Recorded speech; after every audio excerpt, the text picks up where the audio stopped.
Yo! How's it going, everybody? You've got a better yo than me, I think. Man, I'm just hyped to be in Canada. We went to a lake.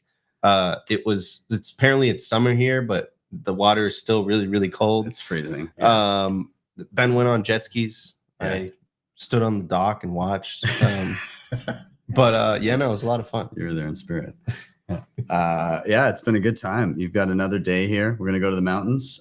We just wrapped up the Bitcoin rodeo here in Calgary.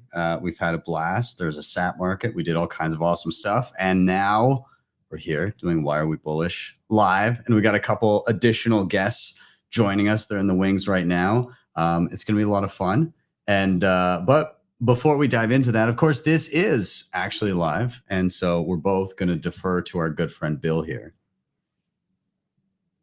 Maybe. We'll do it live. Fuck it.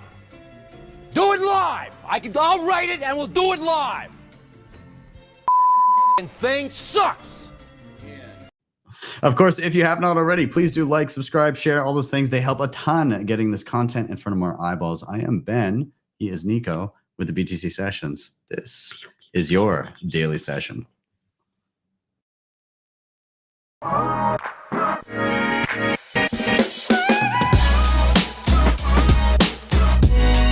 HODL the Bitcoin.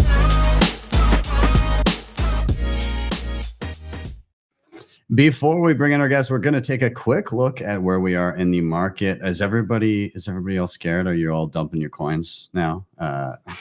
It's over. Pack it up. Yeah. Bitcoin's going to zero. Obviously, it's dead. So this is timechain-calendar.com. We are sitting at $56,503 per coin. A single US dollar. Here's the positive part. We'll grab you 1,770 sats. In terms of fees, only 14 sats per byte for next block. And in terms of Bitcoin mined, 19.72 million of them. That's 93.91% of the total supply. We're going to give a quick shout out to our sponsors of the show, and we'll be back in just a moment.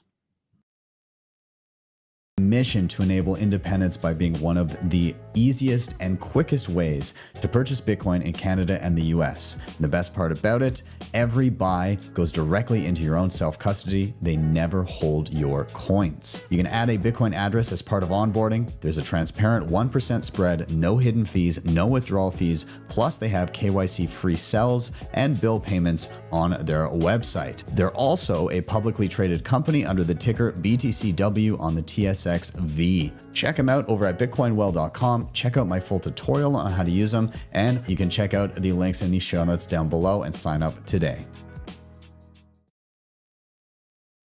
Some of the best hardware on the market today to secure your Bitcoin. The Cold Card Q is an absolute powerhouse and is my daily driver. And on top of this, they have plenty of other goodies, including the Mark IV, the Tap Signer, Open Dimes, the Block Clock, and much more. If you head over to their website, make sure you use code BTC Sessions at checkout to get a nice discount. Links are in the show notes down below. All right, and we are back in, and we're going to be bringing in our guests, of course, my co-host with the most, Mr. Nico Moran. Thanks for being here, man. Dude, excited to be here, back in Canada, second time, and already excited to come back the third time. Hell yeah. We'll be doing it, and let's get our other guests in here. I'm going to bring them both up at the same time. We'll do a quick round of intros. People already know what's up; they know who you are. So yeah, I'm Nico, host of Simply Bitcoin. Follow, subscribe, all that good stuff. And we're going to bring in simultaneously Katie and Bram. Thank you both for joining us. So excited to have you. Let's do a quick round of intros so you guys can introduce yourselves and what you do if anybody's unfamiliar. So Katie, I'll toss it to you first. Give yourself a quick intro. What's up, guys? Happy to be here. I'm Katie. I'm founder and CEO of Plan B Passport, where we help Bitcoiners all over the world to obtain second citizenship. That's what's up. Hell yeah. I feel like I need one of those being in Canada. So being in Canada, yeah. We'll be chatting, I think. Bram, I'll toss it down to you as well. Can you give yourself a quick intro? Yeah, what's up, guys? Happy to join. My name is Bram. I am the host of the podcast Bitcoin for Millennials. And as I just said before we started, it's midnight here, so it's a midnight party for me. I love it. You're a trooper. It's always those European guests that kind of get left out to the wolves in terms of timing of the show. But I'm glad that you hung in there and decided to do it. So thanks, man. I appreciate it. No worries. Awesome. Okay, so we're Bram, gonna. how old are millennials? Sorry, how old Millennials are millennials? yeah, then I have to check. The oldest millennials are like 41, 42, and the youngest are, I think, around 26. I can do a quick Google, but something like that. Yeah. Yeah, I'm somewhere in the middle there. I won't reveal exactly. We'll just assume the youngest, right? We'll just go with 26. Yes. Ben is 52. All right. Well, we're gonna dive right in. Anybody watching that's unfamiliar, this is Why Are We Bullish? Pretty simple concept to the show. The idea is each one of us comes with a reason for being bullish. That might be, it really could take any form. It could be a personal experience, maybe a book that we read, something that we watched, maybe even an app or a device that we've tried. It could be really whatever floats our boat at the moment. So the flow of the show is pretty simple. Number one, somebody's going to drop their reason for being bullish. This is their chance to rant on whatever is currently exciting for them. Number two, all together, we're going to riff on that reason, comments, questions, discussions, whatever rabbit holes we decide to go down. And then when we finish that topic, number three, we're going to rotate to the next person until we've all had a turn. So pretty simple: reason, riff, rotate, and we're off to the races. So I will get us started today. My reason for being bullish is actually in and around developments in Lightning that have been happening, or at least kind of pushed to the forefront this week, that I'm excited about. And that is something called Bolt 12. And those that have played around with Lightning will be familiar with the idea that typically you have to generate some type of an invoice. And if you post a QR code that can expire eventually, you don't really have those static QR codes like you could in Bitcoin. Even though it's not great to have a static QR code with an on-chain address, you could do it if you needed to.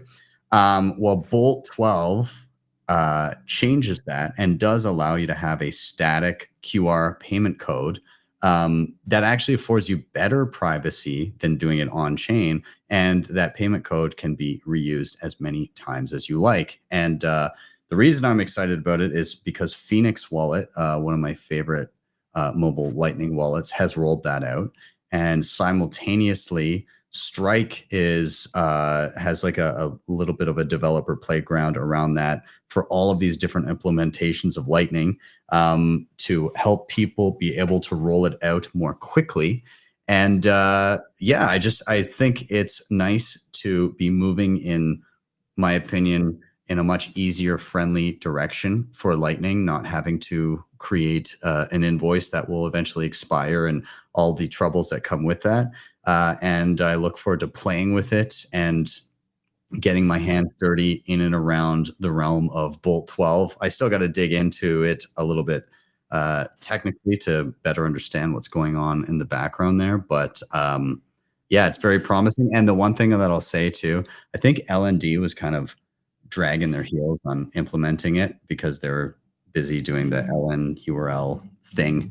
And you know, they've got their hands full with some other stuff, but this push and this this Bolt 12 drop with Phoenix and a bunch of other people diving in now, I think that'll force the hand of LND into implementing it fast.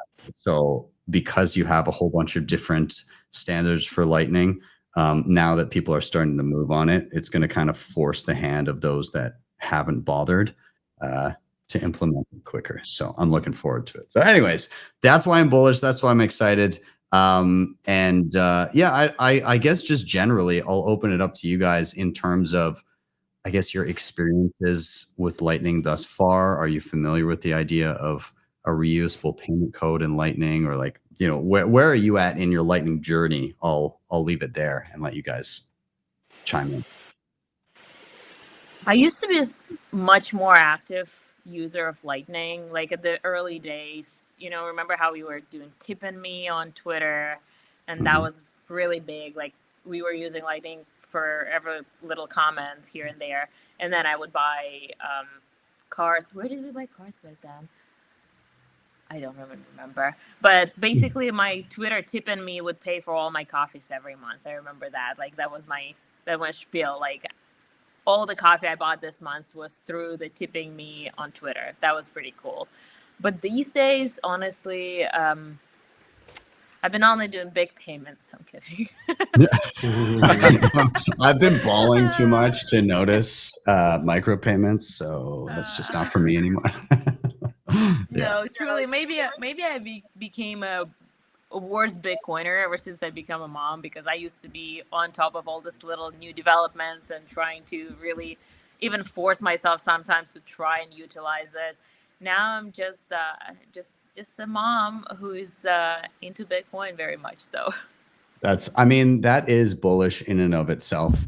I think that's one of the goals of having sound money, is to not have to know every little thing that's happening in Bitcoin, and be able to just lead a happy life with a family too.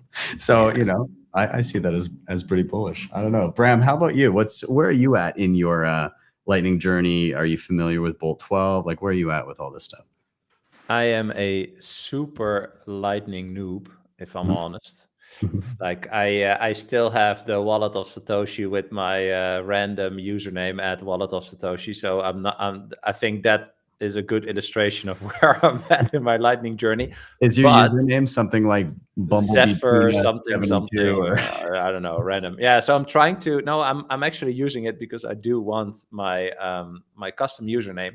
So what I do is, so I also publish my podcast on Fountain, and sometimes people, you know, send some donations, and I always send those sats back to my my wallet of Satoshi. And there's one person I pay with it, and that's my hairdresser. I kind of orange pilled him, and he's now accepting Bitcoin. So yeah, that goes straight from Fountain to my hairdresser. But that's basically where I'm at. So when you started talking Bolt 12, I was like, oh damn, I'm not read up on that. No. That's okay. That's okay. A lot of people are at totally different places depending on how they're utilizing Bitcoin. Like I'm basically living on Bitcoin. I earn like 95% of my income is Bitcoin. And then day to day, I'm like regularly making payments for stuff, whether it be like gift cards or whatever. And, you know, I've got people that do some work for me that I pay in Bitcoin. So it's a frequent thing for me. So I need to be transacting more. So I suppose it makes sense that I'm using Lightning quite a bit. But, you know, in terms of saving mechanism, I recognize why, if that's kind of somebody's main, first and foremost use case, then yeah, you're going to gravitate to on-chain and hardware and things like that, and multi-sig, and yeah. But I mean, Nico, like I remember you calling me being like, ban wallet of Satoshi was banned in the US. What do I do? Like, where are you at now? What are you using? Yeah, so I'm, you know, I make content for a living, right? So to me, you know, I just put all my energy into that, and in terms of just like the small payments of Bitcoin, I don't think you can really cut corners on self-custody, so you have to learn that. And you know, I spent the first couple of years that I was in Bitcoin learning that. But you know, for convenience sake, with like, you know, holding $500 or maybe $1,000 on a Lightning wallet, so that you can spend it easily. Like, for example, the SAP market that you just hosted, you know, a couple days ago, I put $200 on my Strike wallet, and I went to every single vendor and I bought something that they had, right, just to support the community. And in terms of like the best wallets so far right now that I'm really enjoying, of course, you know, the US rug pulled wallets. Wallets Associated got out of the US to kind of avoid the whole regulatory BS. But my favorites are the Primal wallet, which is great. Get Albi is actually really awesome, and it's kind of tricky to connect it with Zeus, but once you do, it's a really great wallet. But I gotta say, man, the Strike wallet is just absolutely incredible. I know it's KYC, I get that, but you know, you can buy instantaneously, you can withdraw instantaneously. It functions like a Lightning wallet. You can send, you can receive. That's as a convenience maxi for small payments, I gotta say Strike is really killing the game right now, which is it's weird because it's not just a wallet, it's like an exchange also. Yeah, it's like all built together, right? But and another thing also, like one last thing, Ben, is it's getting to the point where Lightning is easy to use enough where I see myself regularly using it, like in different situations. And even before the SAT market, when I went to El Salvador, you know, I went out of my way. I was like, oh, you accept Bitcoin? Lightning. Yeah. It gave you a little, little haptic feedback, at least the Strike wallet. But I got to say, until Lightning payments gets to the convenience of Apple Pay, which is like everyone has that NFC, like you click the side of your phone, it goes ding, makes you feel good. You do the face scan and then you can pay for stuff. Until Lightning gets to that point, and I think it can. Traditional fiat payments for the convenient minded seem to be leading the pack right now. Yeah, in my opinion. I'm going to get canceled, but that's my opinion. In that Apple presentation of a few weeks ago, they actually showed this new technology where you can like put the phones next to each other, and then I don't know what it was. It was not payment, but I think maybe like airdrop or something. But there was some kind of technology where you put them like together, just with a little space in between, and then stuff could transfer. And then there were already people commenting on Twitter, X, like, this is the Lightning thing. The phones have X, and then they exchange contact information. Yeah, really interesting of Apple. Was it that? Huh? Yeah, I thought like, is this super fancy? But apparently, people talked about it like that. No. He's sarcastic. But I mean, you can controlling a little bit. Yeah. You can do that though. So I mean, like and we're starting to see that in and around Lightning. One of the merchants. So Katie and Bram, we had here in Calgary just on Monday our third SAT market. So I basically put together a bunch of merchants from all over my city. There's a 30 something merchants that all got together, and we did a big market, and everybody at the market accepts Bitcoin. And so, we get everybody paying in Lightning and everything. And one of the merchants has used like a point of sale terminal with NFC and a preloaded NFC cards that can tap to pay with Lightning. And so he's done this whole thing where people can come and if they want to preload a card and pay in cash and get a card and then go around to merchants and tap to pay.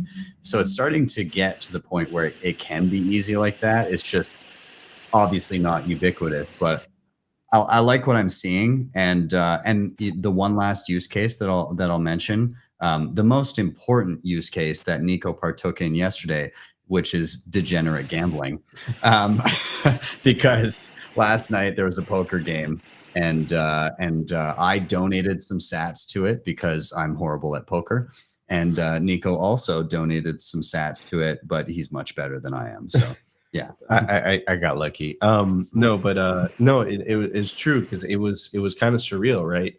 We all, one player is the bank essentially, and they function as the bank, and you all have to put your money in the bank, right? It's like, okay, so if everyone's chipping $100 and then you get $100 worth of chips, right? You send it to one person, and on chain, like especially with fees where they are right now, becomes a little bit unviable. And it was just so easy. We all scan the QR code. I've been getting practice because Tone Vase hosts a poker game in Miami like every 2 weeks. But you Lightning it. You just put all this, Bitcoin via Lightning into a single wallet, and then, who wins it takes the pot, right? And it was just so convenient, so easy to use. I don't think that was possible like 2 years ago. Yeah, it would have been tricky. There would have been some waiting around. Well, especially if you don't trust the other degenerates sitting at the table. So yeah, so it is what it is. But yeah, I mean, I like where we're headed with Lightning. I think it's going in the right direction. And hopefully it continues to get easier and easier. So yeah, and with that, and I think Katie's on her way back in. Oh, I see her. She's in there somewhere.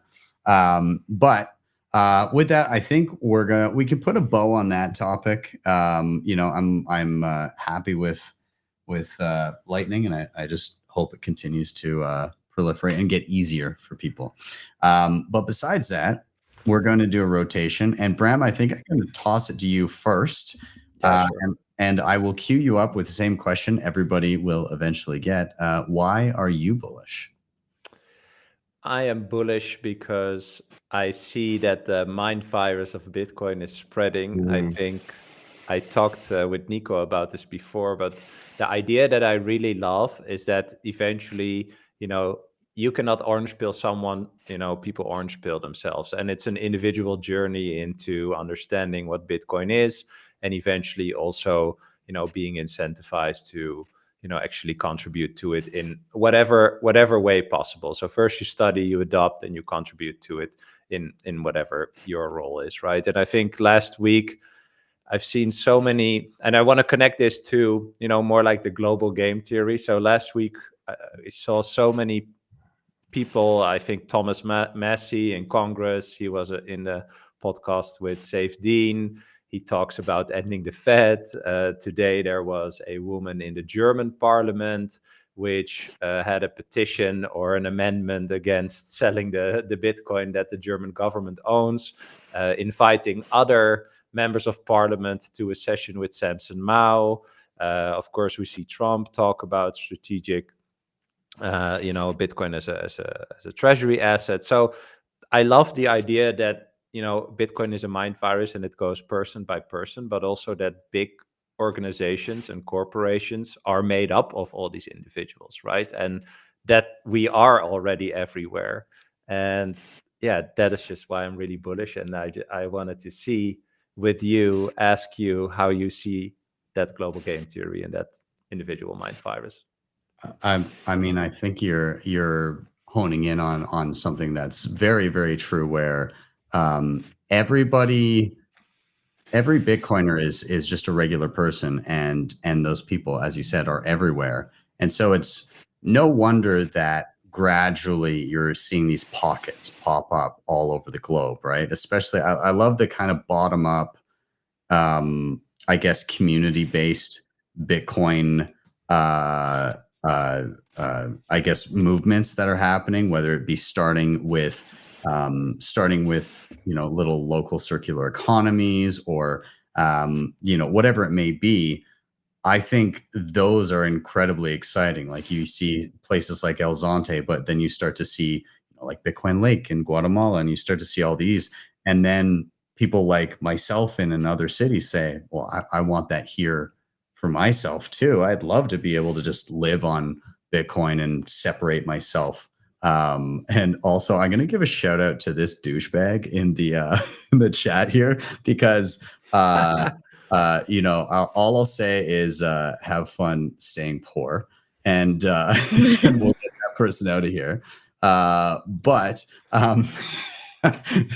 they can they will buy Bitcoin at a much higher price. But again, this seeps into society, and so it's no wonder that we see pockets of politicians and people going, oh, like, wow, there's actually a problem with the money. Things are going wrong. Like the Thomas Massey thing. That was super interesting, because he literally, obviously he's been not a huge fan of the Fed for quite some time, but then he reads the Bitcoin Standard, and then he's like, well, maybe I should put something into writing and see if I can get support to end the Fed. And obviously, that's not a thing that's going to happen right away, but the amount of support that he got out the gate was far more than he anticipated. There was something like between 20 and 30 individuals that supported that piece that he put forward. Whereas before, I think the record for any sort of support for something like that was like 3.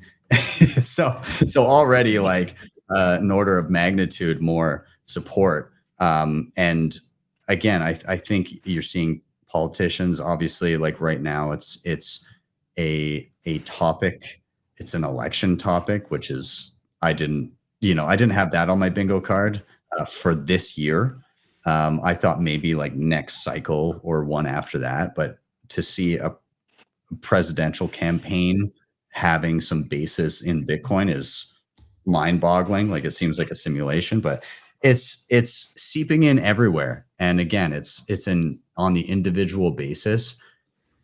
And it's really hard to stamp that out is the most exciting part, I think, anyway. So I'm curious, either Nico, if you want to dive in, and then we can get. Can I add one little thing there? Oh, yeah. Yeah. What I love is that I tweeted that this week, like Bitcoin is already like the network state, you know, like this, because all these individuals are everywhere in the world already. You see that the messaging around topics that are about Bitcoin also gets amplified, right? So this random woman from the German parliament that we never heard of, I don't know, like there's a tweet from her that has like 300,000 views because all these crazy Bitcoiners are retweeting, you know, this message and replying and all these things. And so, or when the ECB tweets, you know, there's no one who says like, oh, yay, you know, inflation is down, or yay, fiat money. No, there's only Bitcoiners in the comments, right? And I think that it's a really interesting thought to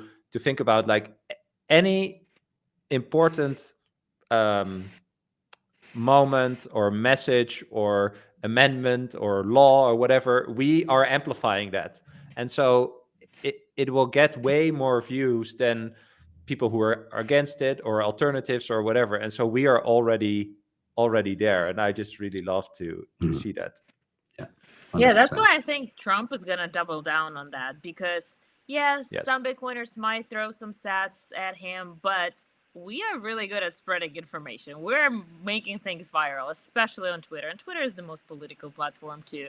So once he sees this response from all the crazy Bitcoiners, like doing this clip of I'm gonna set Ross free, and there's so much support for that, yeah, he's gonna double down on talking about Bitcoin at least. Yeah.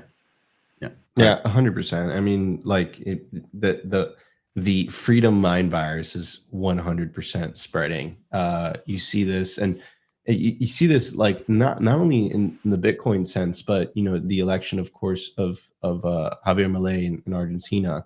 You know, of course, what Nayib Bukele is doing in El Salvador, and of course, I don't think that you can have freedom without Bitcoin. I think they go really hand in hand.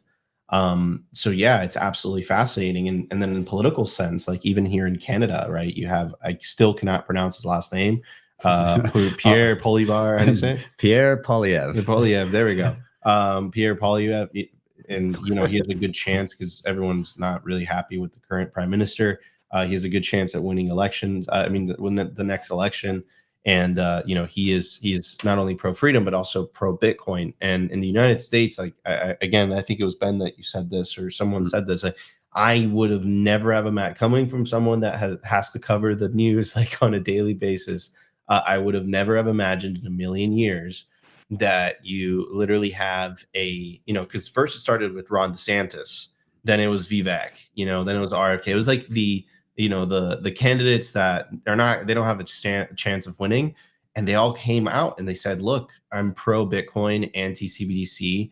Ron DeSantis in Florida passed a law banning CBDCs in Florida, and then you had the orange man like literally go. So there's like, and I was saying this in the beginning, there's a non-zero chance that, you know, there will be a pro Bitcoin president in the White House.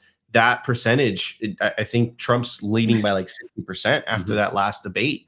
And, you know, it's exactly what Katie said. He went into the Libertarian conference. And he's like, I will free Ross. I was with Ross's mom last week in Miami at Mining Disrupt in the backstage. And I went up to her and I'm like, what do you think about it? And she couldn't believe it. Like, it's insane. Now, of course, Trump is a politician. He's pandering. He's just trying to get votes. But it's a testament to the power of our movement. Bitcoin doesn't need Trump.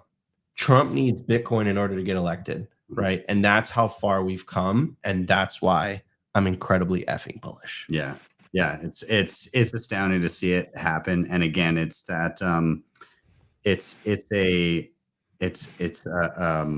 just very telling of how much this has grown, and as freedom-minded individuals gravitate to Bitcoin because they understand what it represents, the people in positions of power that rely on those with lots of capital will also begin to cater to those individuals. And so we're kind of seeing the beginnings of a shifting of power where you know, you will get rid of the cantillionaire circles because their money will be less and less useful over time, and they won't be able to command power the way they once would just by suckling up to the money printer teat. You're no longer able to do that. It's very much not to say that there can't be corruption and things like that, but a society based on proof of work, I think, will have a much higher degree of we'll say altruistic, maybe not altruistic, but like mutual benefits for all, as opposed to the predatory wealth extraction that we have right now. For sure. Like the bureaucratic elite that benefit from the proximity of the money printer. And then everyone else is like, shut up, peasant. Because that's like essentially how the current system works, and I think Bitcoin is the silent protest. It says, you could do whatever you want, Mr. Joe Biden, but I'm going to put my Bitcoin in self-custody after watching Ben's tutorials. Right. So yeah. I'm very bullish. I think it's interesting you say like it's the silent protest, but I think it's true. But they are paying attention, isn't that interesting? Isn't it interesting already? Yeah.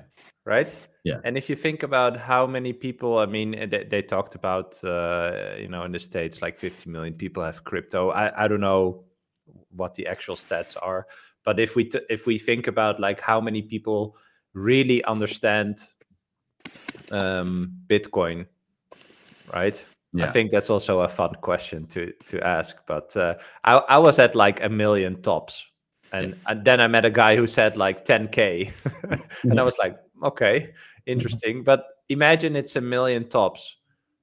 They are paying attention when 1 million people understand a certain thing, and then think about how big that thing is, right?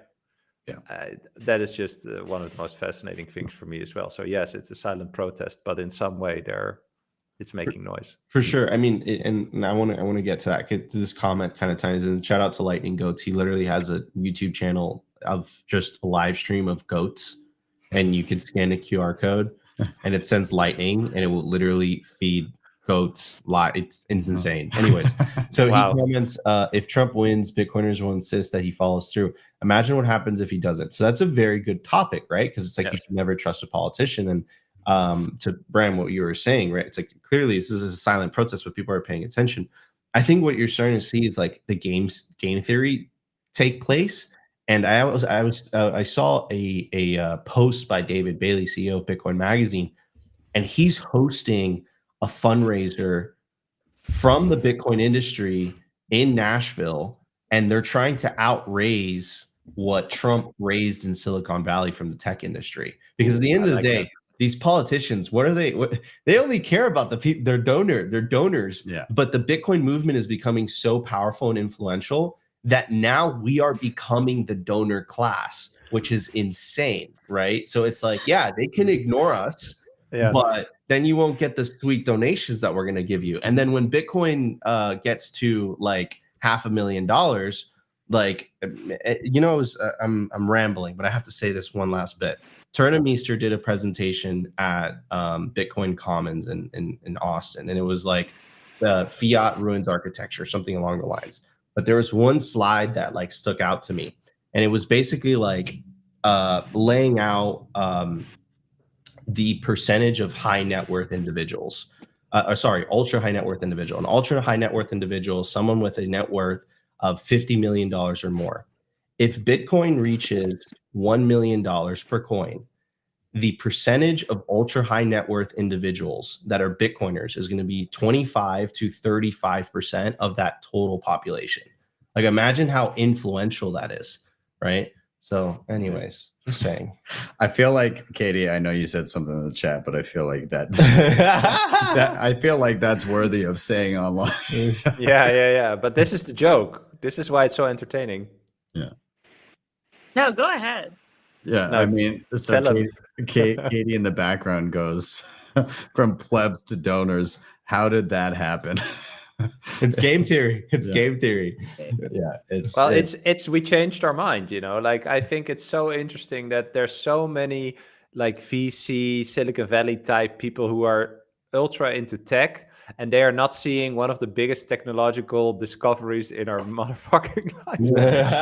You know, like what are you doing? Like you're smart and rich, but you're not changing your mind. It's baffling to me. And this is how it works. This is the game theory. Like we It's did almost it, amazing. My husband, Oh, go ahead.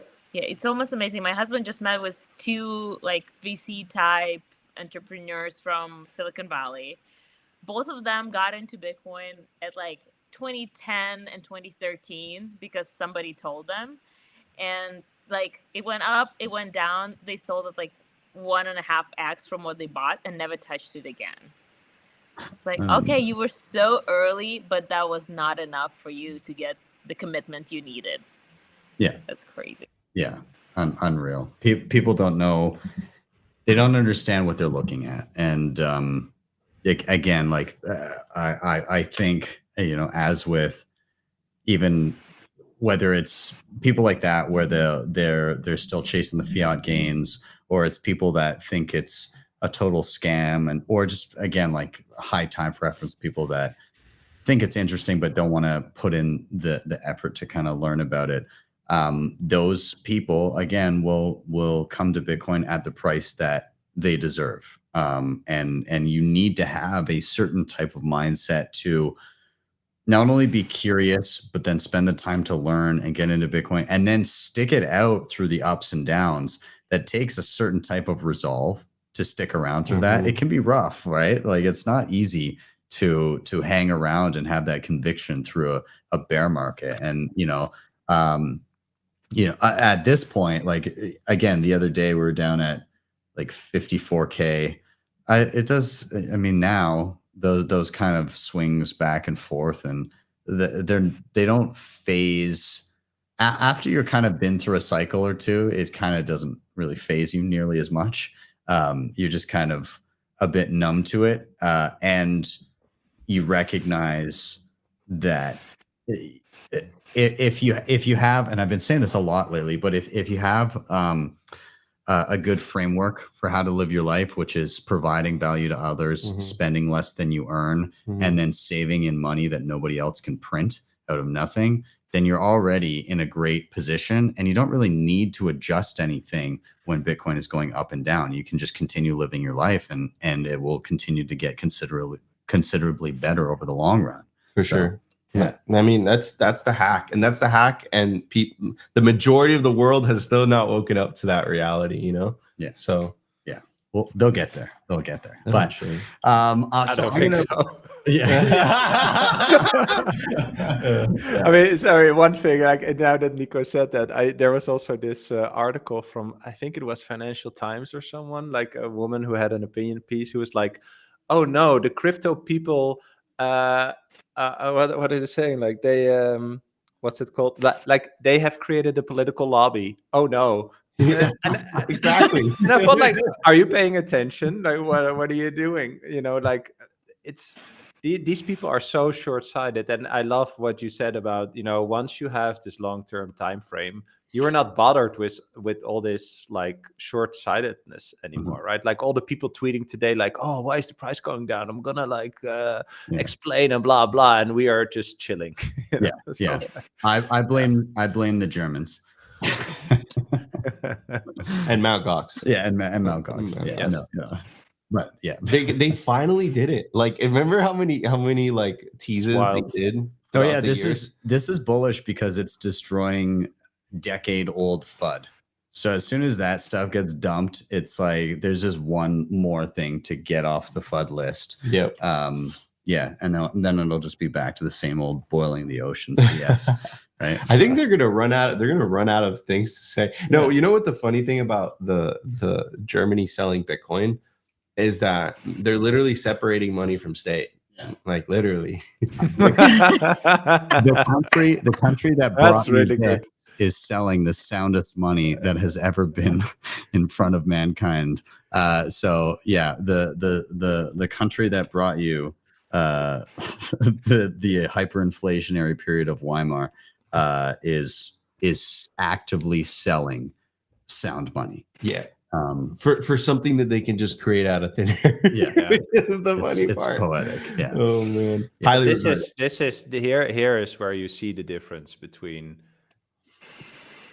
It's so funny because sometimes when Nico, we talked about this on Simply Bitcoin, right? Like we talked about the global game theory, and we probably all think the same about it, right? Like it's so logical. The most rational thing for you to do as a country is to adopt Bitcoin for money that you can print yourself. Like it sounds so simply stupid, but these people are not doing it, right? Instead, they are selling, and that actually shows us the state of the states, right? Like it's just incredible.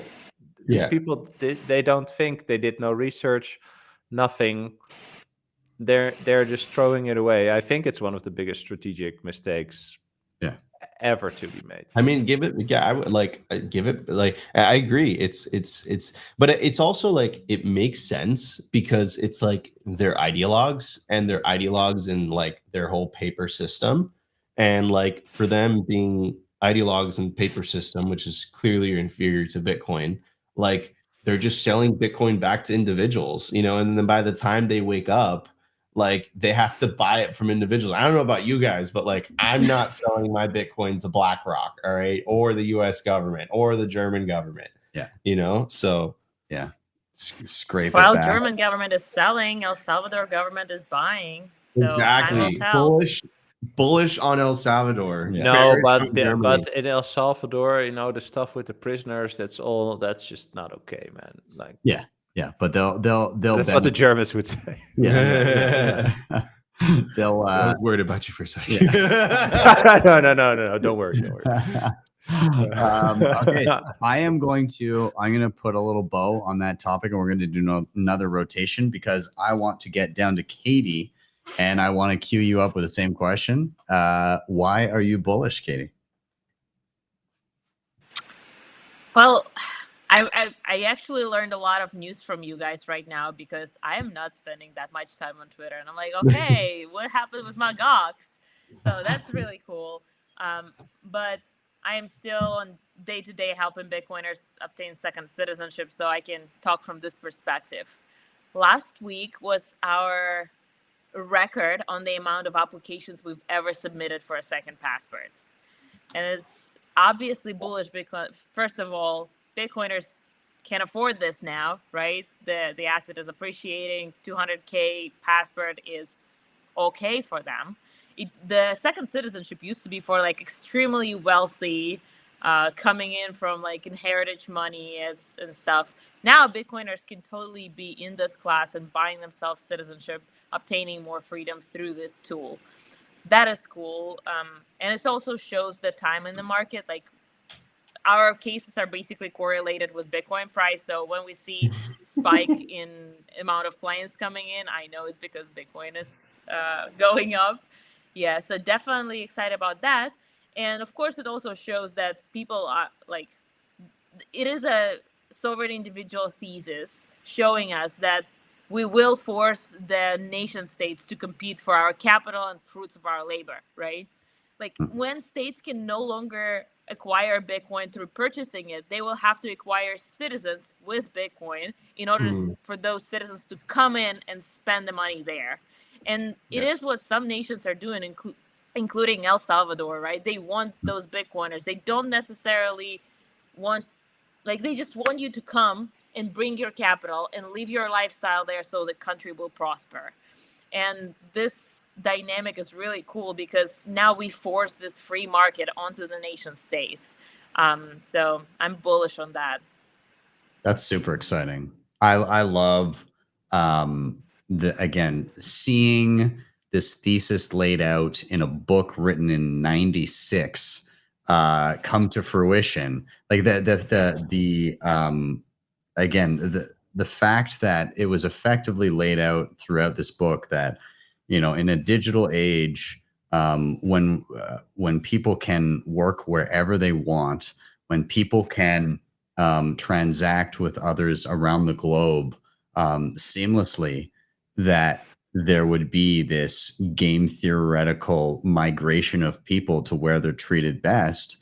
I mean, of course, that was going to happen, but to watch it play out for in real time, but at an accelerated pace, as you said, you guys are sending more and more people into this realm of, well, let's get you second citizenship here, like where are you treated best, what are the most advantageous regions for yourself, and Bitcoin plays a major role in that especially for the individuals you're dealing with, where they've, through the fruits of their labor and the appreciation of a currency nobody can print, they're now able to look at this and say, well, this country that I'm in is no longer benefiting me in this lifestyle. And so why not look at other places? And at the same time, having countries, and it's still early, but having countries that are beginning to go, maybe we should incentivize those people to come here. It's exciting because it bodes well for a lot of jurisdictions over time to compete for this. And I'm very excited to see the opportunities that are presented to Bitcoiners in the coming 5 to 10 years, because it's right now everybody tends to think, oh, El Salvador, or there's a few very specific jurisdictions that people think of, but I think there's going to be I think there's going to be some pretty decent competition in the market in relatively on a when you really zoom out on a time frame, kind of from a time frame perspective. I think 5 or 10 years there's going to be a lot, and that's going to be a stark contrast to how quickly things have moved in the past, in my opinion. I don't know if Katie would echo that or not. I feel like I'm a little bearish on a very short-term investment migration, like capital-based migration. The industry is like in a weird point, and I feel like we're gonna have some downtime, like 5 to 8 years of not to the extent that new jurisdictions jumping on board every quarter, let's say. But then I know it will happen, because right now we still have the old guard countries like Bram's nation trying to push all those jurisdictions to shut down their citizenship by investment programs, because they don't like that the access to Germany, like visa-free access to Germany, can be purchased for $200K. But once they run out of power, they're already selling their Bitcoin, they're not realizing how they're shooting themselves in the knee. They won't be able to force those nations to shut down those programs anymore. They're losing the last powers they have. So then I believe like 8 years plus, we're going to see jurisdictions jumping on board for sure. Awesome. I love it. Nico, I don't know if you had anything to tag in there. Yeah, absolutely. I mean, first of all, Katie, I love what you do. I'm a huge fan of, huge fan of the theory from the sovereign individual, and I think it's incredibly important. And like, I'm, I guess, blessed to be a nationalized American. So I already kind of had a second passport, working on getting a third.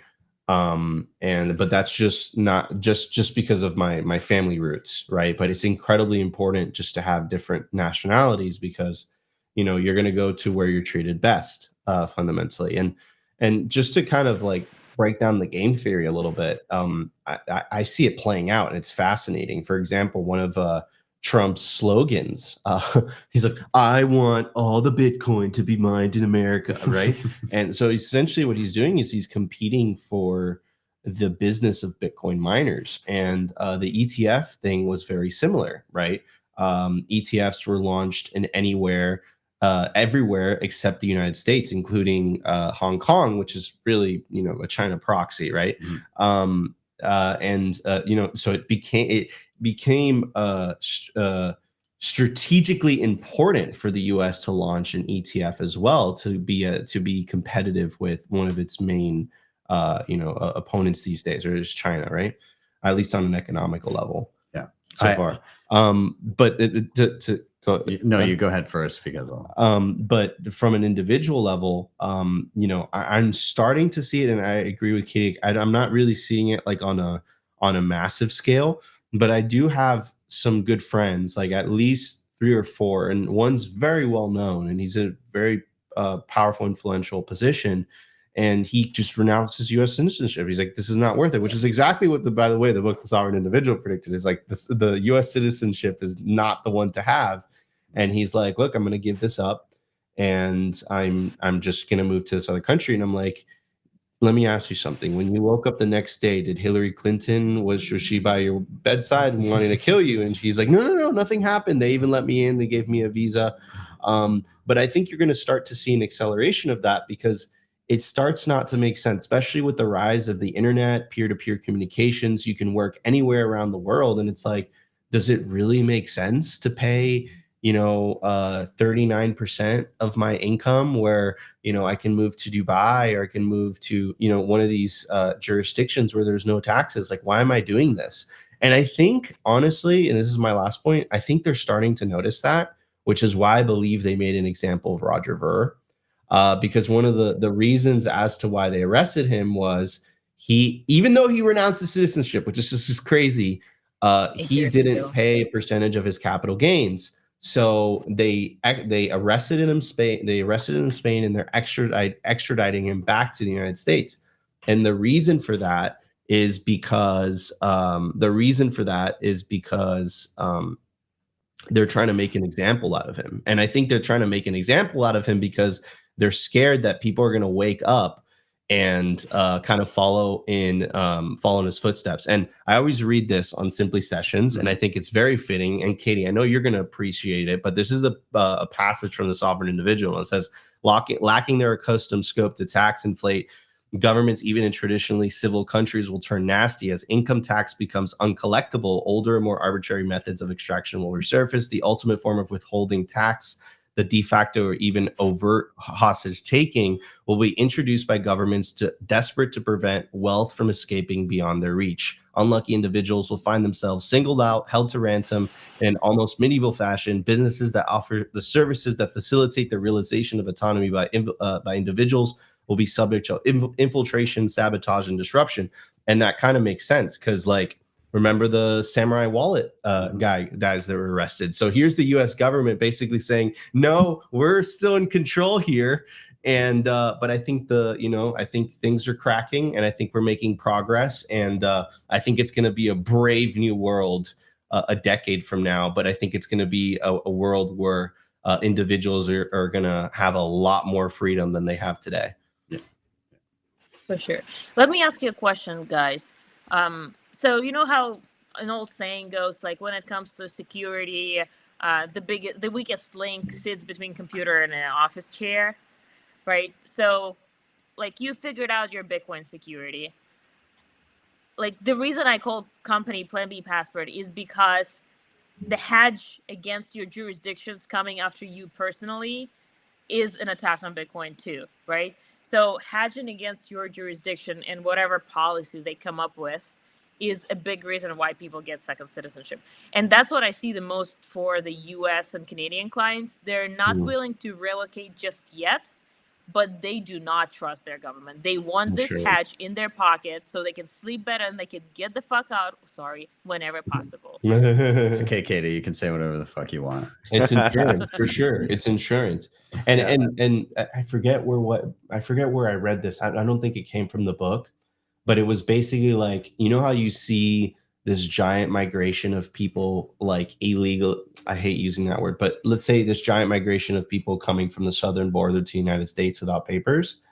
But basically where I read this, and it was so strong, it was like, what we'll see is people, like, they'll try to keep you in, like Berlin Wall type of thing. Mm-hmm. And you'll actually see people like leaving from the United States across the border to Mexico just to escape, because it just no longer makes sense. Right. And one of the passages from that quote that I read, which is, they were talking about taxation, but I don't think it's only income tax that governments are going to really need. They really need the indirect tax of inflation. And I think Bitcoin really breaks that. Ben's pulling up the mandibles, which is like sovereign individual was like, what's gonna happen? The mandibles is the story. Yeah, the mandibles. I'm channeling my inner Odell, but the mandibles was like, you read through it and you're like, oh God, is this coming? Is this exactly? And it's basically this family in the US, and the timeline is from the year 2029 to 2047. And it's like the collapse of this wealthy family through US hyperinflation, and like how the US handles it, and like the fracturing of the US, and Nevada becomes like this free state where people escape to, and but everybody's afraid to go there because they think they've got like chips in their head, they're gonna like explode, and it's just like everybody is getting psyoped, and it's crazy. It's super interesting. And yeah, it's like this weird dystopian. It's very dark. I found I found it very interesting, but the whole time you're like, oh, that's rough. It's an interesting but hard read, I think. Yeah, no, and I remember, and I'm sure you listened to this. You remember the episode that the author did with Odell? Yeah, it was so good. Yeah, it was good. Yeah. And I quite, her name's Lionel Shriver, and yeah, she's fantastic. She's not. I don't know how she's not orange pilled. Like she's still skeptical of Bitcoin, which is so weird because like that's the solution, right? Yeah, Bitcoin is mentioned passingly in the book of like, oh, like we all remember what happened to Bitcoin, like as if it wasn't a thing anymore. But she admittedly said that she didn't really know much about it when she like wrote it. And I know that Odell is he did his best to orange pill, and maybe he planted a seed there somewhere. But if anybody to get it, I would love for her to get it, because Well, they have an exit tax in Canada already, right? They also are introducing one in my country, actually. Exactly. They know what's going on. Yeah, but back to the point about how many people are aware of this. Not that many people. Not that many people are thinking about this, but they are paying attention, right? And I saw a comment in the chat. I don't know if they are serious or like they said like they want power, total control. They have cards and they will play them. I see so many of these comments also on Twitter, right? That's serious. But I don't think no. But I sometimes it's like, is it against Bitcoiners? Us talking about how we're going to fix things, and then this is like a negative comment, or is it just sharing like, yeah, the government sucks or something? I don't know. But what I want to say is more like this illustrates how big the battle is. Right, like this is the level that we're battling at. Like they're trying to keep people in the country. Why? To work, to pay taxes, to spend it on stuff you don't want them to spend it on, or pay interest on debt that you never got any value from, basically. And to go back to this earlier point about I have a little fantasy. I think it's a fantasy, but I think there's going to be a person, or there's going to be people that are being held hostage, like Nico just said, right? Or the IRS is suing them, and the IRS is saying like, you have millions in Bitcoin and you have to pay. And then this person is like, no, I had a boating accident, I don't have access. Yeah, you do have it, right? And then they're going to go to court. In some countries, someone is going to go to court where a government agency wants to compel them to write down or say their seed phrase, and they will be like, yeah, I don't know, I don't have it. But so there's going to be a precedent set somewhere with a case like that. And to connect it to the point of the network state, this is what we are going to blow up with millions of people, right? We are going to share the story behind this case, and the case is they want this person to pay taxes to force them. And if you still think that your taxes are, voluntarily, think again, right? And so that is kind of like my fantasy about this, because I think it's gonna happen. Something like this is going to happen, and that will be an opportunity for us to showcase the power of Bitcoin, I think. Yeah, there's a message in the chat here that I just wanted to bring up because it's pretty wild. Billy said, I left South Africa to Canada in 2016, and now they want to tax expats that have already left South Africa. So crazy. Wow. Like a Wow. retro act. Holy crap. Can you imagine? Like, But are they gonna pick you up? Like, Yeah. what do they want to do? Like, how does this work? It's I mean that's like that's what the pastors are saying, is that like I think that we're reaching like this like inflection point in human history where like the ability for you to write down 12 words and just like store vast sums of wealth in your mind and then vote with your feet if need be completely changes the power dynamics between individuals and the state. And I don't think they're prepared for that. And like, look at how they're reacting to the disintermediation of information, like mass scale peer-to-peer communications via social media. Like, and they try to censor it. They'll like, you know, like Elon's a fascist, like everything in the book, they'll try to throw at it. I don't think governments are prepared. Like, I don't think governments are prepared for the internet. I think that they were always hoping that there was going to be a handful of intermediaries of which they can co-opt, like information intermediaries and middlemen, and money intermediaries and middlemen. And they always hoped, like, if we can co-opt these, we can control everybody. That's how they got away with the 6102 order. And then all of a sudden there's peer-to-peer decentralization, and they're like, I don't know what to do. And I think over the long term, I think that's a forcing function. I think I completely agree with you, Katie. I think it will create, I don't know, and I don't think in the near future, but in the long term, I think it will create a more like customer business type of relationship between the individual and the state, rather than like, pay your taxes or we're going to put you in a box, bro. Like, because it's kind of like a mafia cartel type relationship today. Like, it's crazy to me that governments feel entitled. Like, it's like, oh, we're entitled to half of your wealth if you leave the country. Like, that is nuts. And they're squandering it. It's like they don't even have the fiscal discipline themselves. Yeah. You know? Yeah. I mean, Yeah, like, go ahead, Katie. like they have monopoly over you. That's why they Mhm. can do all these things. But once you can diversify, once you have multiple competitors that you can choose from, like they lose this monopoly over you on this free market of nation states.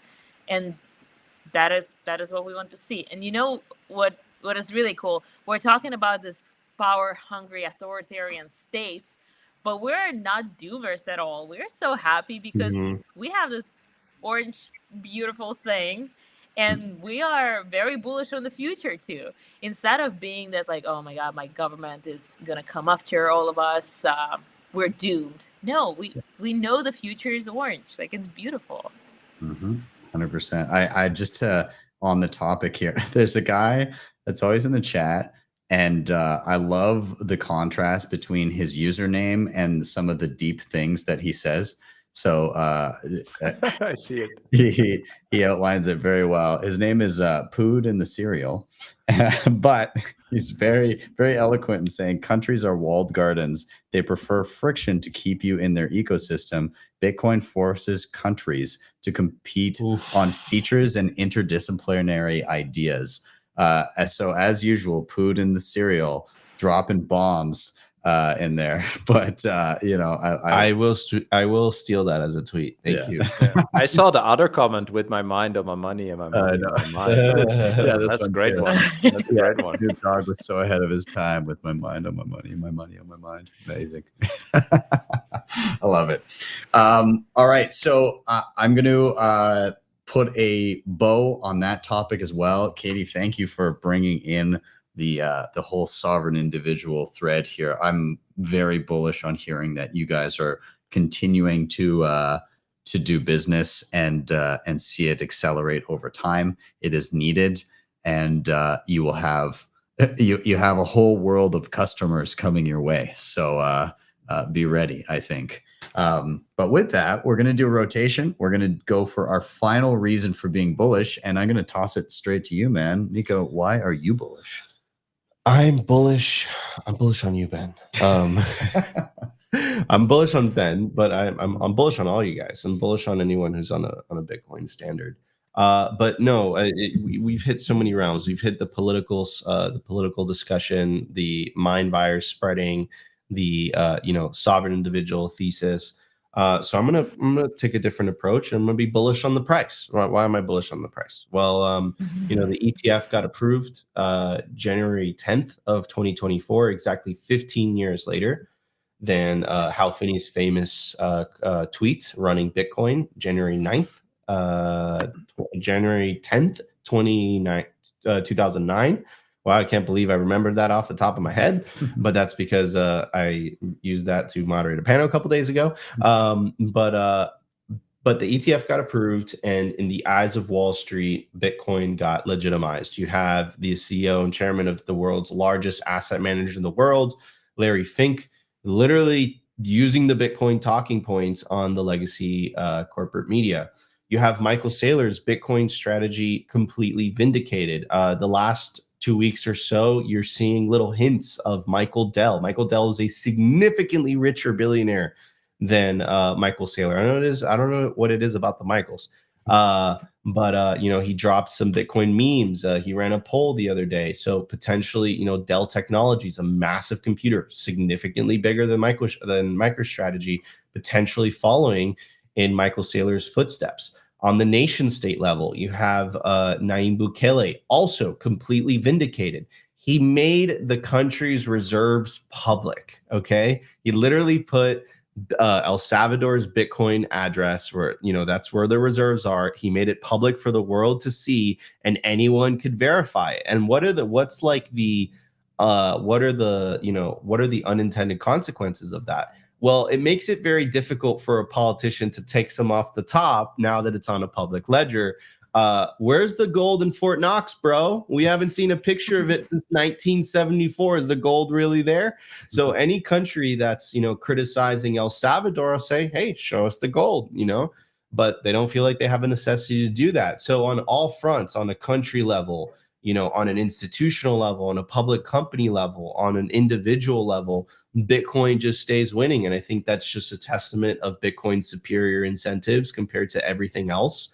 And I think that is going to lead into, you know, I'm going to get a little bullish because this is why are we bullish? I think that's going to lead into an incredible, you know, bull market this cycle. I think we're about halfway through. We're consolidating during the summer, just like it happened in the previous cycles. Everyone's thinking Bitcoin's going to zero. And I think we're going to have a great 2025. But unlike, you know, 2018, where one of the coping mechanisms that we all told each other was like, the institutions are coming. Like, no, the institutions are here. And there's tremendous amount of interest. You also heard the Wisconsin pension fund buy $150 million of exposure to Bitcoin via the ETFs, right? You have several large banks. I believe the second largest bank in Europe, PNB Paribas, bought exposure to Bitcoin via the ETF, right? So it like this trend is not stopping. And I think that this cycle, this bull cycle, is going to be the cycle of institutions and the enormous amount of money that's behind that. And I gotta say,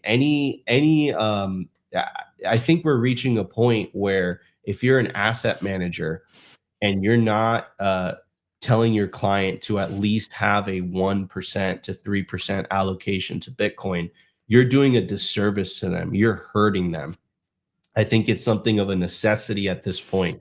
There's so many companies, including Dell, that have you know, Bitcoin on they have giant cash reserves, and that's like them sitting on melting ice cubes. Like, just to, you know, compensate, they can literally just put 1 to 2, maybe 5% of those cash reserves into something like Bitcoin, and it will literally make up for the purchasing power that they lose via the debasement of currency, right? So many things to be bullish about, but specifically, I'm really excited about the end of 2024, 2025 for all the reasons I lined out.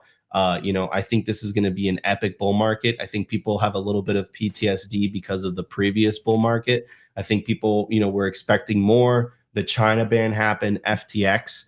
It seems like all the planets and stars are aligning for some potential explosive price action. But to me, it doesn't matter, because one Bitcoin equals one Bitcoin. And, you know, I just stay humble, stack sats, stay solvent, make some content for you guys, make some content with Ben. Sit back, enjoy the new baby. Katie, and I know you're enjoying your family as well. And it's good to be a Bitcoiner. It's a cheat code to life, man. Yeah. That's why I'm bullish. Yeah, I love it. We all can afford to have a little bit more family time as time goes on. But I'll let Bram and Katie chime in on anything you said first before I rant on anything. So either of you, if you want to dive in. Yeah, I love what you said. For me, Bitcoin is now so entertaining. You know, like I think a few years ago I read a tweet. I don't know who it was by, but you know, I always saw Bitcoin as an experiment. It's either zero or everything, right? Like, you know, the black hole of value, or how people say that. And there was a tweet by someone who said, you know, if you even remotely think Bitcoin is going to be something, you have to get a seat in the stadium. And that's one of the moments where I thought, okay, I have to move. But now we are sitting in the stadium. We are looking at this play out, right? And we go from 74,000 to 54 to whatever. Like, it doesn't really matter. But we're just observing slowly how some people get it and some people don't. And I think, Nico, what you said about Michael Dell, like I think he's gonna do it. I really think he's gonna do it, and it's just legendary. Like, what a signal, right? For someone of that stature to get to that point and do it.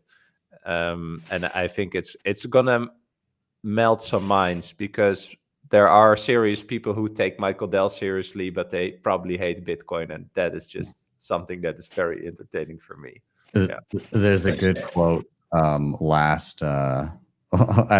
couple weeks ago I had on a guy. His name is Scott Deedles, and he runs a company called Block Rewards, but he was referring to Michael Dell, and he was like, it seems like each Bitcoin epoch, Bitcoin price will go up by orders of Michael. That's a good one. So we'll see if that comes true. Katie, I'll toss it to you. Do you have anything that you wanted to chime in on what Nico was saying? Yeah, and what Bram was saying too. I feel like I'm at the stage where I'm quietly sitting in the stadium. Like, when I first got into Bitcoin, just like I mentioned, I had to try every lightning little thing. I had to participate. I had to tweet every 20 seconds something about Bitcoin.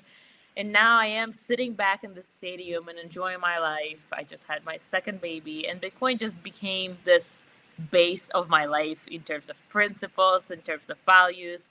And it's just a good core, like roots of our family in a way. And then on top of Bitcoin principles, we're building our family, building future for our kids, and I'm bullish. That's awesome. I love to hear it. Well, what I'd like to do here is, as we round out the end of each episode, I like to go around the panel one last time and give let people give any final thoughts they may have, but also a recommendation. And this is one of my favorite parts of the show. But pointing people that are watching the show towards something that you think they will find useful. And that could take any form. It could just be as simple as a piece of life advice that you wish you had known earlier, but it might take the form of, oh, go watch this video or check out this pod or read this book, or maybe try this app or this device. It could really be anything, but anything that you think would be useful for an individual to check out. So we're going to do that in just a minute. But before we do, I'm going to toss out a shout out to our last two sponsors here. So I'll let Bram and Katie and Nico kind of stew on that for a second before I put them on the spot. So we'll be back in less than a minute. So we'll see you guys in just a second. Allows you to borrow against your Bitcoin in a non-custodial way. Collateral is held in a 3 of 4 distributed multi-sig with trusted parties. It provides institutional liquidity providers, loan periods of up to 5 years with flexible conditions and the best rates. And best of all, no rehypothecation of your funds. If you want to check them out today, head over to DEBIFI.com or hit the link in the show notes down below.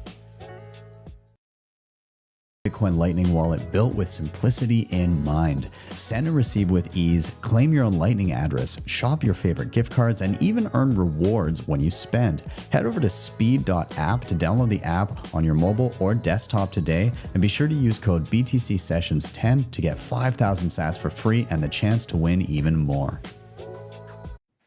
All right, and we are back in. We're going to go around and do some of our final thoughts and recommendations. In terms of my final thoughts, I think what I'm continuously seeing here is that to a degree, society is now being more able to be reformed by the individual rather than the elites at the top, and we're starting to see more bottom-up control instead of top-down. And Bitcoin is one of those tools, along with the internet and the ability to communicate and transact globally without permission, that's contributing to that. And I love to see it. And so I guess final thoughts here for individuals is just take hold of that, see what tools are available to you, and always continue to level up. And in terms of recommendations, since we're on the topic, and since Germany is actively dumping sats with a history such as they've had, I recommend people pull up this and check out this book that I held up earlier. It's called When Money Dies, The Nightmare of Deficit Spending, Devaluation, and Hyperinflation in Weimar Germany. It's very interesting, kind of going through everything that happened then. And the thing that stood out most to me was the behaviors of the people living through it, as well as the people that were creating the problem at the top, being completely blind to what was actually going on. It's like they had no idea. And we see flavors of it today as governments gaslight you into thinking that their deficit spending and inflation of currency units are not the reasons that we're experiencing what we're experiencing. And it's like they'll lie in your face and say, we're going to fix it by spending more money. We were covering that on the show the other day, and at the rodeo, we're talking about tweets from politicians saying, like, we're going to make things more affordable by spending more money on government programs. And it's like the absolute inverse of what you want to be doing is blowing more money through government inefficiency. And yet that's what they propose. And that's what people clamor for as well. And so, if I feel like if everybody gave this a read in society, there'd be a lot more people being like, no, let's not go down that path. But that's the path that a lot of people want to go down. So check out When Money Dies. Very, very interesting read. And you will see echoes of it in society today everywhere. Nico, I'll ask you, any final thoughts and recommendations before we move on? Yeah, man. I mean, so it's my 8th year in Bitcoin. Next year's gonna be my 9th. And I learned so many things, so many painful lessons along the way. And I wish someone told me from the beginning what I'm going to tell everyone now, which is make sure you have more Bitcoin than the day before. Everything else is noise. Take self-custody of your Bitcoin. Like, that's it. What I described is incredibly simple, but going through it is incredibly difficult, emotionally, spiritually. You'll change as a person because of it. I couldn't grow facial hair. Now I can. Right. So, I say that semi-jokingly, but the point is, there's this very famous meme of like the old guy. He's like, yeah, I'm a 25-year-old and I've been, it's like an 80-year-old guy. And it's like, I'm 25, but I've been a year in Bitcoin. In Bitcoin time, time flies. It goes extremely quickly. This is the separation of money and state. After all, the fourth turning. This is a pivotal moment in human history. The internet has disintermediated information and is disintermediating money. And you got to protect yourself. And the way that you protect yourself, one of the best ways, is by protecting your wealth, your energy, your time, and you do that via Bitcoin. So yeah, if you're the TLDR though, if you take one little tidbit about what I just said, is make sure you have more Bitcoin than the day before. And that's it. If you do that for 4 years, you're good. If you do that for 8, you're going to be really, really good. That's my advice. I love it. I love it. Awesome. Well, we'll rotate over to Bram next. Bram, any final thoughts and recommendations? Yeah, what I really love, like what clicked for me was, when you think about the finite time that we have on Earth and the energy you expend within that time, that's what they call human productivity. And so if you expend your time and your finite time and energy in that finite time to get a reward, why would you get a reward that can be infinitely created, right? Like that just sounds like the dumbest trade ever. And I think once I got to that thought, I was like, yeah, this is why I should store the rewards that I get, the monetary energy I get into Bitcoin. But what actually got me there was a totally non-related, not related to Bitcoin podcast, which I want to share, and I'll put it in the chat as well. But it's called it's on the Aubrey Marcus YouTube channel, and it's called "The Shocking Truth About Our Energy Crisis" with Nate Hagens. I think I only watched half of that, but then something clicked because Nate is like an energy expert and he explains, if you look outside or in front of you or wherever, like everything you see costs energy to create or maintain, right? And so some labor went into that. Or even when you have like matchsticks or something, like there was a tree that grew with energy from the sun and the sun was packaged, like in the tree, and then the matchsticks were made, etc. But like how he talks about energy, that really made it click for me in the terms of like how Bitcoin is the best way to store your energy, the energy of productivity. And so that's something that I really wanted to share. So I'm gonna see if I can put that in. Awesome. All right, that sounds good. I'll when I see it, I will. Or if you're putting it on YouTube, even better. But On if Twitter, I think. on Does that Twitter, show up here? I think it will. But either way, if you tweet it out as well, there we go. Yeah, there it is. So yeah, but if you tweet it out as well, then and give me a tag, I'll give that a retweet, and we'll people Cool. can check it out. That's awesome. I'll double check. And with that, I'll toss it down to Katie as well. Katie, any final thoughts and recommendations? Yeah, staying on topic of being a mom, etc. You know how in Bitcoin we often talk about inheritance issues because we're not sure how to set up this inheritance thing. So my husband just built this beautiful things, and maybe somebody wants to consider it for themselves. So I just want to throw it out there. You can it's a 4 out of 4 multisig, and it drops one signature every halving. So in 4 years, it becomes 3 out of 4. In 8 years, it becomes 2 out of 4, and then 1 out of 4, and it never goes down from that. And it's like, if you want to make sure your loved ones get some money, but also they don't sell right away. So it's like a forced HODL. So even if you die today, 16 years from now, somebody, a loved one, will be able to get those funds. In this scenario, they did force HODL, and they do have access to that without being a risk for you right now. So when he told me, I was like, oh my God, this is so simple and brilliant. So maybe some people in the audience want to consider it too. Oh yeah, that's awesome. I don't know where to find it. So it's not a show. Cool. You just consider it. No, this is right up my alley. I love this type of stuff, and some of the stuff that's being done with Miniscript in multisig is just fantastic. There's so much programmability there, and as you're saying, like a gradually deprecated multisig where like the threshold of keys required over time diminishes.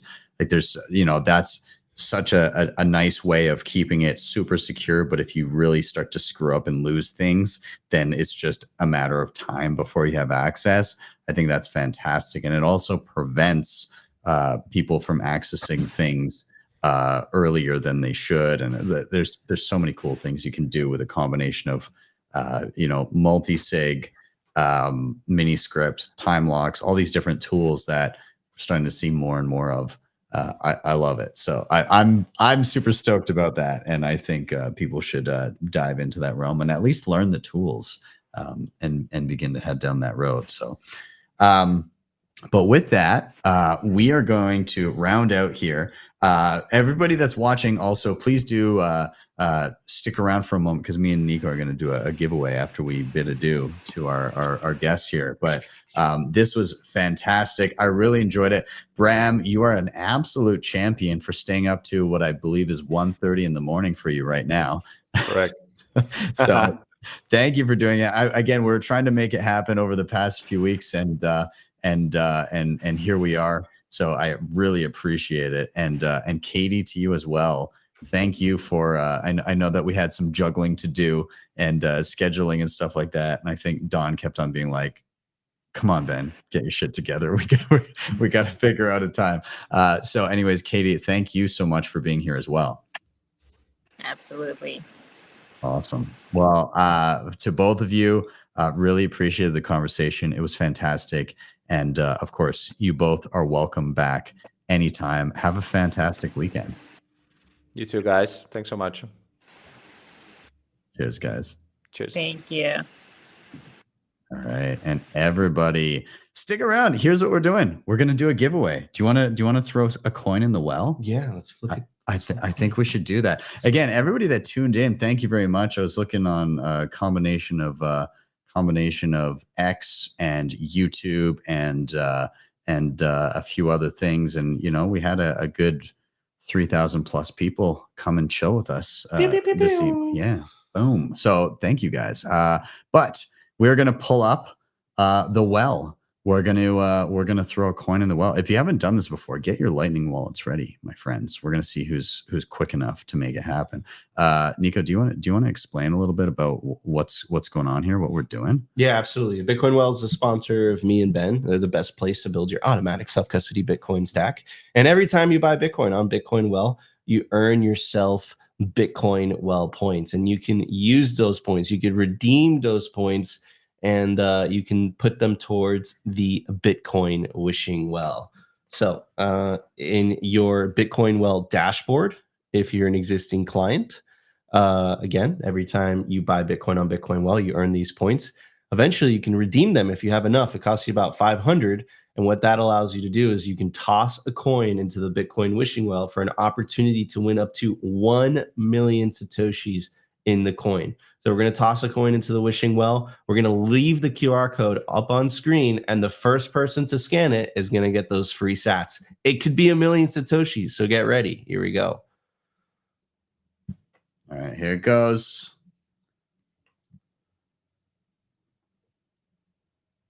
Oh, we got 500 sats. So you got to get your Lightning wallet ready. You got to scan that, and it will ask you if you'd like to redeem 500 sats, and it will go right into your own wallet.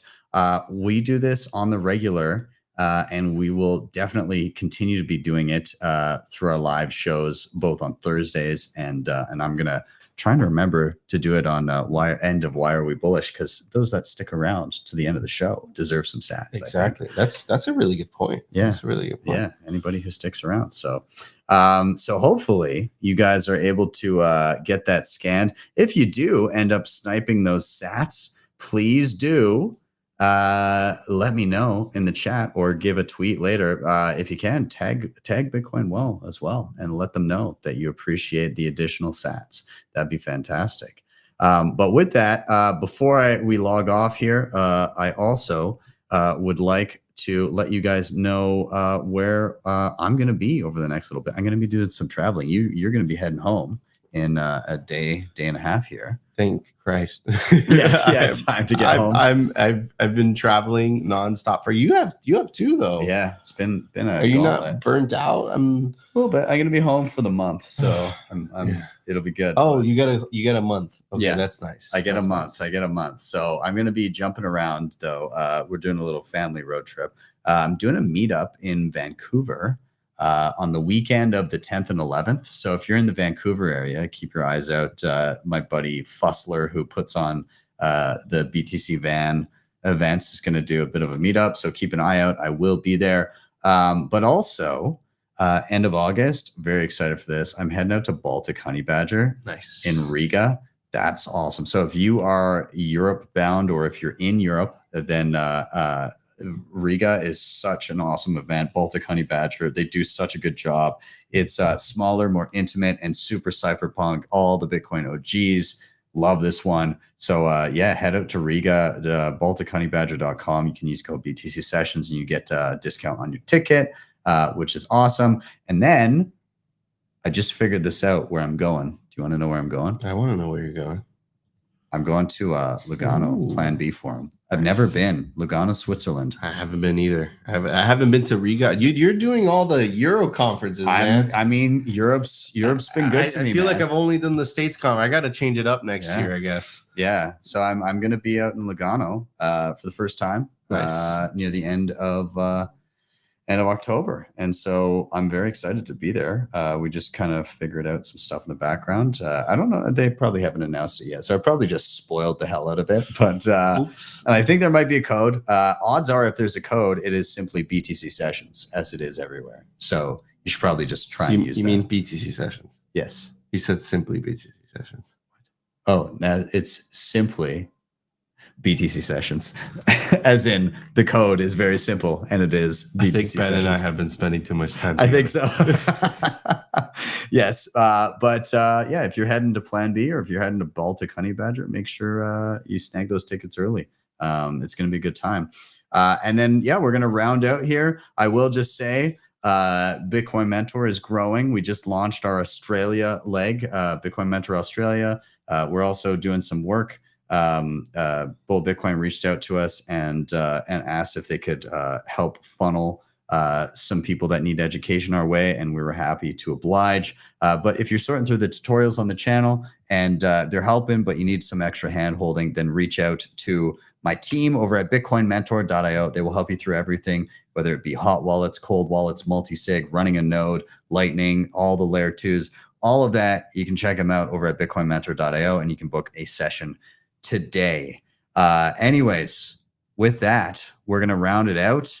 I hope you guys have a wonderful day or evening, wherever you may be. I'm Ben. This is Nico. And this has been your Simply daily takeover of Why Are We Bullish. This has been your daily Simply session takeover. Okay, bye. See you guys later.